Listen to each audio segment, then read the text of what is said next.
नमस्कार। मैं फिर से स्वागत करता हूँ इस कोर्स में, जिसका नाम मैकेनिकल बिहेवियर ऑफ मटेरियल्स है, जो कि मैं हिंदी में पढ़ाऊँगा। तो हमने लास्ट वीडियो में देखा, हम इंजीनियरिंग स्ट्रेस और इंजीनियरिंग स्ट्रेस हमने स्ट्रेन डिफ़ाइन किए थे। हमने इंजीनियरिंग स्ट्रेस ऐसे डिफ़ाइन किया था, जैसे applied force upon initial cross section area. और इंजीनियरिंग स्ट्रेन को हमने डिफ़ाइन किया था change in length upon original length. तो हमें जब इंजीनियरिंग स्ट्रेस और इंजीनियरिंग स्ट्रेन निकालना है, तो इसके लिए हमें इनिशियल क्रॉस सेक्शन एरिया चाहिए और ओरिजिनल लेंथ चाहिए। और हम मेजर क्या करेंगे कि मटेरियल कितना फोर्स ले रहा है और उसमें कितने चेंज आ रहे हैं। तो ये हम कैसे निकालते हैं, ये इस पार्ट में हम आज देखेंगे। तो इसके लिए हम इस्तेमाल करते हैं यूनिएक्शियल टेंसाइल टेस्ट। जो टेंसाइल टेस्ट है, एकदम सरल टेस्ट है, सिंपल टेस्ट है। और ये इतना इम्पोर्टेंट टेस्ट है कि इससे हम बहुत सारी मैकेनिकल प्रॉपर्टीज़ निकाल सकते हैं।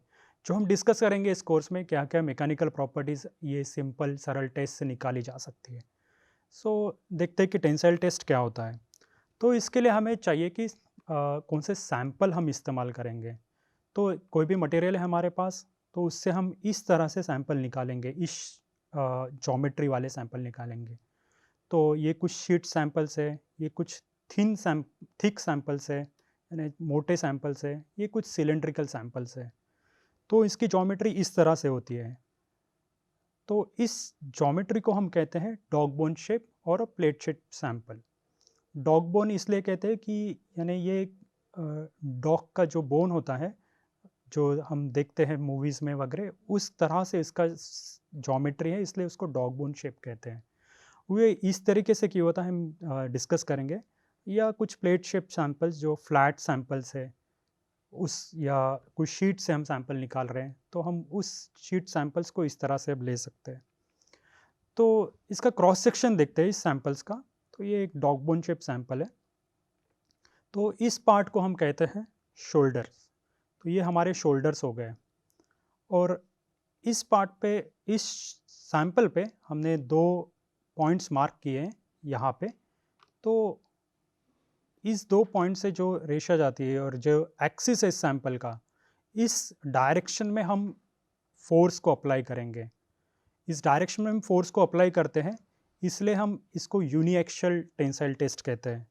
तो एक चीज़ और समझाना चाहता हूँ, जैसे हम ये 3D सैंपल अगर हम हैं, तो हमारा अगर हम कोऑर्डिनेट एक्सिस देखें, तो हम ये एक्स वाई और जेड मान के चलेंगे। तो हम फोर्स जो अप्लाई कर रहे हैं वो किसी एक डायरेक्शन में अप्लाई कर रहे हैं। तो इसलिए हम इसको यूनिएक्शियल टेंसाइल टेस्ट कहते हैं। तो नाउ अभी ये जो पॉइंट्स है, दो पॉइंट्स, इन दो पॉइंट्स के बीच के लेंथ को हम कहते हैं गेज लेंथ। ये पॉइंट्स इसलिए इम्पॉर्टेंट है क्योंकि इसके इसके जो लेंथ, अक्रॉस जो लेंथ है इसका जो क्रॉस सेक्शन एरिया है वो यूनिफॉर्म है। और वो सबसे छोटा क्रॉस सेक्शन एरिया है ये सैंपल की सारी तुलना से। यानी इसका मतलब ये जो क्रॉस सेक्शन है यहाँ पे, ये मैंने मार्क किया यहाँ पे, इसकी ये विड्थ है और इसकी ये थिकनेस है। तो इसका क्रॉस सेक्शन एरिया होगा, जो मैंने ए नॉट करके माना है, विड्थ इंटू थिकनेस। तो ये जो ए नॉट है, ये अगर कोई भी सैंपल का कोई भी हिस्सा अगर हम देखें, ये पार्ट, इस सारे हिस्से में से ये जो पार्ट है गेज लेंथ का एरिया, ये सबसे छोटा रहेगा। ये क्यों छोटा रहेगा? क्योंकि हमने लास्ट पार्ट में देखा था, हमने स्ट्रेस और स्ट्रेन के बारे में देखा था। तो हमने स्ट्रेस डिफाइन किया था, ये हमारा हुक्स लॉ हो गया। और स्ट्रेस हमने डिफाइन किया था फोर्स अपॉन एरिया। तो हमारा एरिया अगर छोटा है तो स्ट्रेस ज़्यादा है।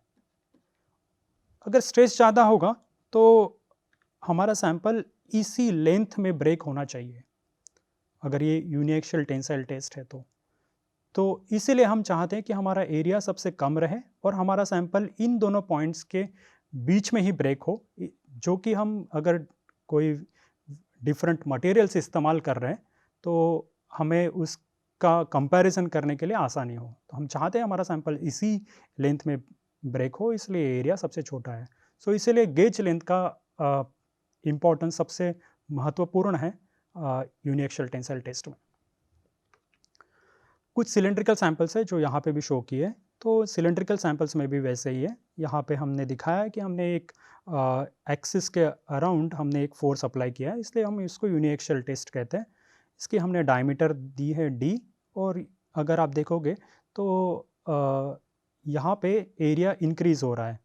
इस सैंपल में भी आप देखेंगे तो एरिया आपके गेज लेंथ से शोल्डर्स तक इंक्रीज हो रहा है।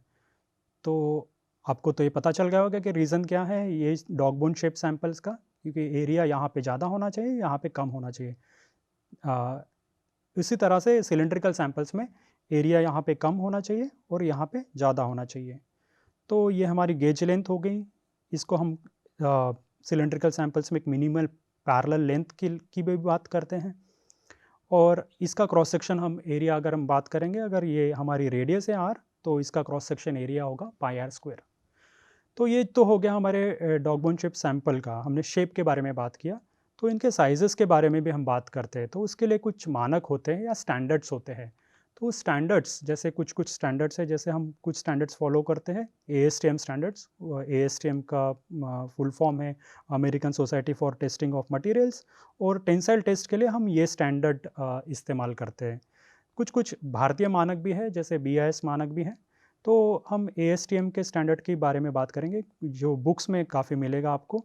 जैसे शीट सैंपल हमने इस्तेमाल किए, तो उसका लेंथ से उसके एरिया का रेशो जो होना चाहिए, या स्क्वायर रूट ऑफ एरिया का जो रेशो होना चाहिए, वो 4.5 होना चाहिए फॉर राउंड सैंपल्स और सिलेंड्रिकल सैंपल्स।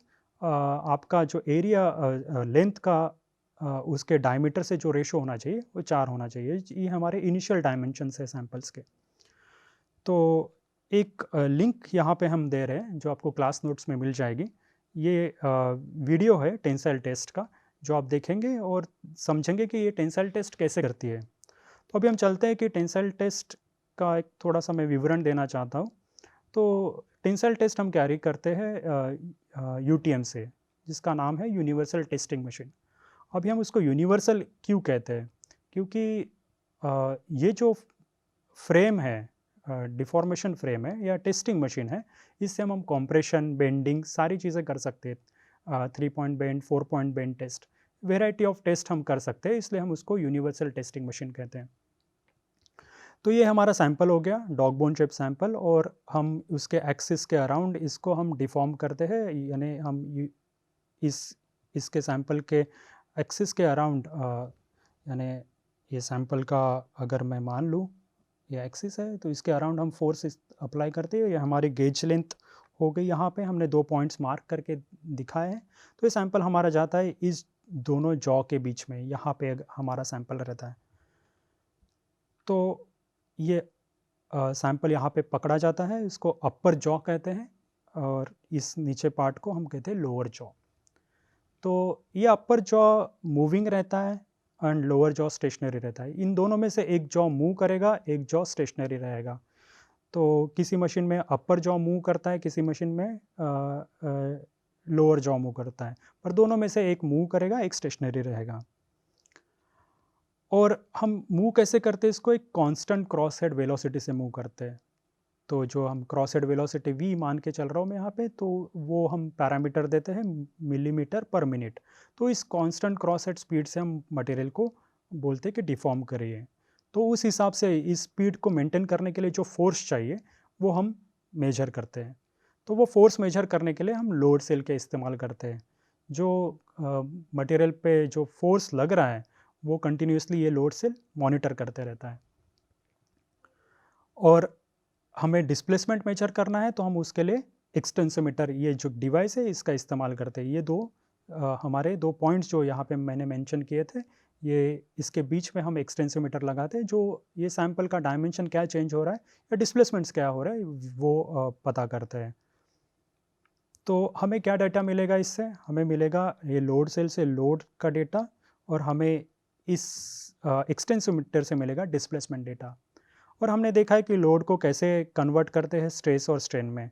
तो हमने देखा है कि लोड को मैं इनिशियल क्रॉस सेक्शन एरिया से डिवाइड करूंगा तो मुझे स्ट्रेस मिल जाएगा, और मैं चेंज इन लेंथ को मेजर करूंगा तो और उसको मैं इनिशियल लेंथ से डिवाइड करूँगा तो मुझे स्ट्रेन मिल जाएगा।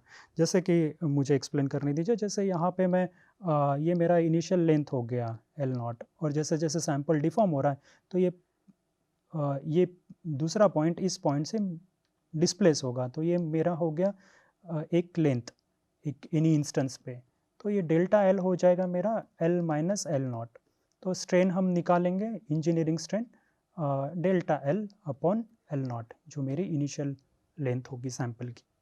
तो इस तरह से हम लोड और डिस्प्लेसमेंट को स्ट्रेस और स्ट्रेन में डिवाइड करेंगे। तो हमारे पास लोड वर्सेस स्ट्रेन का डेटा जब आ जाएगा तब हम उसको एक स्ट्रेस स्ट्रेन कर्व में प्लॉट कर सकते हैं। तो एक स्ट्रेस स्ट्रेन कर्व मैं यहाँ पे देना चाहता हूँ जो मेटल्स और अलॉयज के लिए हमेशा दिखता है, एक स्ट्रेस स्ट्रेन का नेचर। तो हम प्लॉट करेंगे स्ट्रेस वाई एक्सिस पे और स्ट्रेन प्लॉट करेंगे हम एक्स एक्सिस पे। तो हमने देखा है कि जो एक्स एक्सिस पे रहता है वो हमारा रहता है स्ट्रेन। तो हमने स्ट्रेस जब हम एक्स एक्सिस पे प्लॉट वाई एक्सिस पे प्लॉट करेंगे तो स्ट्रेस मिलेगा हमें, फोर्स जो मिल रहा है मटेरियल पे, और उस डिवाइडेड बाय उसका इनिशियल क्रॉस सेक्शन एरिया, और स्ट्रेन हमें मिलेगा change in length upon original length. तो स्ट्रेस का यूनिट क्या होगा? स्ट्रेस का यूनिट होगा MPa यहाँ पे, और स्ट्रेन का यूनिट होगा, स्ट्रेन का कोई यूनिट नहीं होगा, ये डायमेंशनल लेस पैरामीटर है, कांस्टेंट है। तो जब हमें स्ट्रेस स्ट्रेन कर्व मिलेगा इस तरह से, तो यहाँ पे मैंने 4 बिंदु मार्क किए हैं इस स्ट्रेस स्ट्रेन कर्व पे।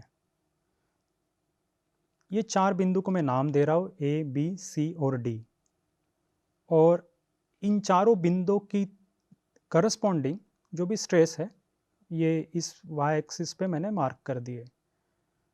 तो ये जो पार्ट है, पहला वाला पार्ट, ये 0 से लेके पॉइंट O तक, इस पार्ट को हम कहते हैं इलास्टिक पार्ट। तो इलास्टिक पार्ट क्या होता है? इलास्टिक पार्ट में अगर मैंने मटेरियल को यहाँ से यहाँ तक डिफॉर्म किया पॉइंट A तक, और मैंने मटेरियल का स्ट्रेस हटा दिया, तो क्या होगा? जो भी चेंज इन डायमेंशन होगा वो रिलैक्स हो जाएगा और मटेरियल अपना ओरिजिनल शेप ले लेगा। तो यानी मटेरियल इलास्टिकली रिकवर करेगा, और मटेरियल का अगर डायमेंशन अगर आप देखेंगे तो उसमें कोई चेंज आपको मिलेगा नहीं। तो इसीलिए कहते हैं कि मटेरियल का ओरिजिनल डायमेंशन रिटेन रहेगा अगर मैं इस पॉइंट तक डिफॉर्म कर रहा हूँ और मटेरियल को छोड़ रहा हूँ तो ये हो गया मेरा इलास्टिक पार्ट। ज़रूरी नहीं ये इलास्टिक पार्ट लीनियर ही हो, यानी एक स्ट्रेट लाइन हो। कुछ मटेरियल जैसे पॉलीमर्स है, उन केस में ये पार्ट लीनियर नहीं रहेगा या स्ट्रेट लाइन नहीं रहेगी। तो ये जो कर्व मैंने दिखाया ये मोस्टली मेटल्स, अलॉयज या सिरामिक्स के लिए या कुछ पॉलीमर्स के लिए भी है, पर मोस्टली कुछ पॉलीमर्स या इलास्टोमर्स ये रीजन लीनियर नहीं रहेगा बस। दूसरा जो पार्ट दिखाया ये जो है प्लास्टिक पार्ट है, इस पार्ट को हम कहते हैं पॉइंट B के अबव, ये पार्ट है हमारा प्लास्टिक पार्ट। प्लास्टिक पार्ट यानी क्या होगा? अगर मैंने मटेरियल को इस पॉइंट तक डिफॉर्म किया, माना यहाँ तक मैंने डिफॉर्म कर लिया और मैंने स्ट्रेस छोड़ दिया, तो अगर मैं फिर देखूँगा स्ट्रेस छोड़ने के बाद मटेरियल के डायमेंशन चेक करूँगा तो मुझे परमानेंट चेंज मिलेगा मटेरियल के डायमेंशंस में, और मैं उसको कहूँगा कि there is a permanent change, यानी उसमें एक परमानेंट चेंज मिलेगा मुझे डायमेंशंस में। तो ये जो पार्ट है और ये जो नेचर है, ये जो बिहेवियर है, ये मेरा प्लास्टिक बिहेवियर है।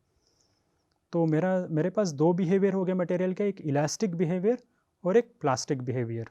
ये मैं स्ट्रेस स्ट्रेन कर्व से बात कर सकता हूँ कि कौन से स्ट्रेस तक मेरा मटेरियल इलास्टिक बिहेवियर दिखाएगा और कौन से स्ट्रेस के बाद मेरा मटेरियल प्लास्टिक बिहेवियर दिखाएगा। तो ये यहाँ पे मोस्टली ये पार्ट जो होता है प्लास्टिक पार्ट, ये नॉन लीनियर रीजन होता है। और ये लीनियर रीजन जब हम मेटल्स और अलॉयज़ के लिए बात कर रहे हैं तो इसका अगर हम स्लोप निकालेंगे तो स्लोप निकालेंगे, ये स्लोप आएगा स्ट्रेस अपॉन स्ट्रेन। ये हमने बात की थी, ये जो रेशो है ये हमारा यंग्स मॉडुलस है, ये किसी मटेरियल की प्रॉपर्टी होता है। तो ये हम कैसे निकालेंगे? जैसे देखा जाए, हमारे पास 2 डेटा पॉइंट है यहाँ पे, एक मेरा स्ट्रेन 1 हो गया E1, और ये मेरा हो गया S1, और एक दूसरा स्ट्रेस मिल गया मुझे S2, और उसके करस्पॉन्डिंग है मेरा स्ट्रेन E2। तो मैंने स्लोप जब निकालना है तो इलास्टिक मॉडुलस मेरा आ जाएगा S2 minus S1 upon E2 minus E1, और इसको हम कहते हैं delta S upon delta E। इसको ऐसे भी लिख सकते हैं। ये जो हो गया हमारा स्लोप, ये हो गया हमारा इलास्टिक मॉडुलस।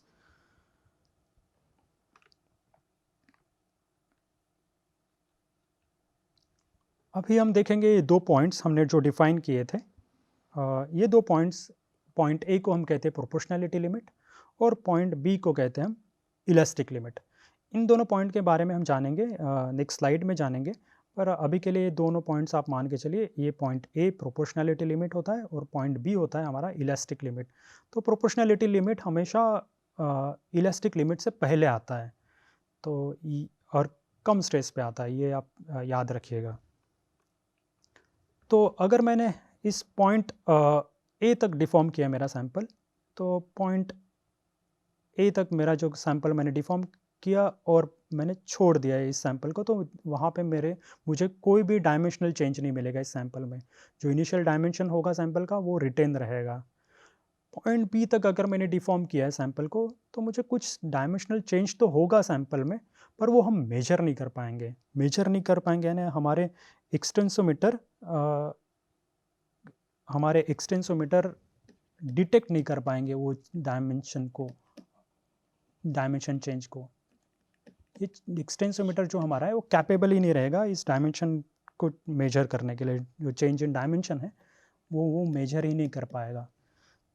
तो इस पॉइंट को हम कहते हैं इलास्टिक लिमिट। पर इस पॉइंट बी से पॉइंट सी में अगर हम देखेंगे, ये तो हमारा प्लास्टिक रीजन है। तो हमने जब फोर्स अप्लाई किया तो यहाँ पे डायमेंशनल चेंजेस आएंगे सैंपल में, और ये सैंपल अगर हम टेंसाइल फोर्स अप्लाई कर रहे हैं तो ये सैंपल की लेंथ बढ़ेगी। पर अगर हम देखेंगे, हमने गेज लेंथ मार्क किए थे, तो ये गेज लेंथ का जो क्रॉस सेक्शन एरिया है, जैसे जैसे हमारा डेल्टा एल बढ़ेगा वैसे वैसे जो क्रॉस सेक्शन एरिया है वो घटेगा। पर ये जो क्रॉस सेक्शन एरिया घट रहा है ये यूनिफॉर्म तरीके से घट रहा है, यानी सरीके से घट रहा है। यहाँ पे जो क्रॉस सेक्शन एरिया रहेगा या इस गेज पॉइंट पे क्रॉस सेक्शन एरिया रहेगा वो सरीका रहेगा, सेम रहेगा। सो ये इसीलिए इसको कहते हैं हम यूनिफॉर्म डिफॉर्मेशन। मुझे लिखने दीजिए इसको इसलिए इस पार्ट को भी हम बुक में यूनिफॉर्म डिफॉर्मेशन की तरह से भी जाना जाता है इस प्लास्टिक डिफॉर्मेशन में।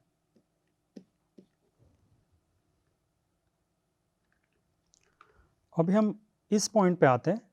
तो ये पॉइंट जो है, अगर आप देखेंगे इस पूरे स्ट्रेस स्ट्रेन कर्व में पॉइंट सी जो है, यहाँ पे मटेरियल मैक्सिमम स्ट्रेस दिखा रहा है। इसको हम कहते हैं अल्टीमेट टेंसाइल स्ट्रेस या जस्ट टेंसाइल स्ट्रेंथ कहते हैं। ये जो स्ट्रेस है ये मैक्सिमम स्ट्रेस मटेरियल डिमॉन्स्ट्रेट करता है। अगर कोई भी पॉइंट अगर देखिए यहाँ पे इस स्ट्रेस स्ट्रेन कर्व में सिर्फ सी जो है जो मैक्सिमम स्ट्रेस दिखा रहा है मटेरियल में। तो यहाँ पे क्या होता है, ये पॉइंट तक तो हमने बताया कि लेंथ ऑफ सैंपल बढ़ रहा है, और यहाँ पे इस रीजन के बाद अगर आप देखेंगे तो ये क्रॉस सेक्शन यूनिफॉर्मली चेंज नहीं हो रहा है। ये क्रॉस सेक्शन एक लोकली चेंज हो रहा है। मुझे एक्सप्लेन करने दीजिए। तो हमने इनिशियल अगर क्रॉस सेक्शन, ये मेरे दो गेज पॉइंट्स हैं, ये पॉइंट ए और पॉइंट बी मैंने मार्क किए। अगर ये चेंज हो रहा है ये, तो यहाँ तक मेरा cross section area uniformly change हो रहा था। बट सडनली ये पॉइंट सी के बाद ये क्रॉस सेक्शन एरिया ऐसे चेंज होगा और फिर और ज़्यादा डिक्रीज होगा, एक लोकली डिक्रीज होगा। तो ये लोकली जो चेंज हो रहा है और लोकली क्रॉस सेक्शन एरिया जो डिक्रीज हो रहा है यहाँ पे, ये लोकलाइज्ड डिफॉर्मेशन हो रहा है। इस पार्ट को हम कहेंगे नेकिंग। इसको हम कहते हैं नेकिंग। ये जो पार्ट है, ये जो चेंज हो रहा है, लोकल चेंज एरिया हो रहा है इस सैंपल के बीच में, इसको हम कहते हैं नेकिंग। तो जैसे जैसे मेरा डिफॉर्मेशन बढ़ेगा मटेरियल पे, वैसे वैसे ये क्रॉस सेक्शन एरिया और डिक्रीज होगा और हमने जाना है कि हमारा जो स्ट्रेस है, जो स्ट्रेस स्ट्रेस हम बात करेंगे फोर्स अपॉन एरिया। तो जैसे जैसे मेरा क्रॉस सेक्शन एरिया घटेगा ये स्ट्रेस बढ़ेगा, तो यहाँ पे मेरा मटेरियल सबसे ज़्यादा स्ट्रेस एक्सपीरियंस करेगा, स्ट्रेस यहाँ पे बढ़ते जाएगा और फाइनली क्या होगा, मटेरियल यहाँ पे फेल हो जाएगा, यहाँ पे मटेरियल फेल हो जाएगा क्योंकि यहाँ पे स्ट्रेस इतना बढ़ जाएगा कि मटेरियल उसको ले नहीं पाएगा और यहाँ पे मटेरियल ब्रेक हो जाएगा। इस पॉइंट डी को हम कहते हैं फ्रैक्चर। ये यहाँ पे मटेरियल कैटास्ट्रोफिकली फेल होता है, यानी आपको पता नहीं चलेगा कि कितना जल्दी ये सैंपल ब्रेक हो गया, इसलिए इस पॉइंट को कहते हैं फ्रैक्चर। और इस पॉइंट के करस्पॉन्डिंग जो स्ट्रेन है इसको हम कहते हैं फ्रैक्चर स्ट्रेन। लिखने दीजिए इसको भी, इसको कहते हैं हम फ्रैक्चर स्ट्रेन। तो ये भी एक पैरामीटर है जो हम इस्तेमाल करेंगे मटेरियल की, जब हम तुलना करेंगे तब ये फ्रैक्चर स्ट्रेन भी हम इस्तेमाल करेंगे। तो अभी हमने देखे दो पार्ट देखे थे, इलास्टिक और प्लास्टिक पार्ट। अभी हम उन दोनों पार्ट को मेजर देखेंगे मटेरियल यील्डिंग का, यानी जो ट्रांजिशन हो रहा है इलास्टिक टू प्लास्टिक। तो ये हमारा स्ट्रेस स्ट्रेन कर्व है और ये मैंने 4 पॉइंट्स मार्क किए यहाँ पे। ये पहले 2 पॉइंट्स ए और बी। तो पहला पॉइंट मेरा प्रोपोर्शनैलिटी लिमिट था, दूसरा पॉइंट मेरा इलास्टिक लिमिट था।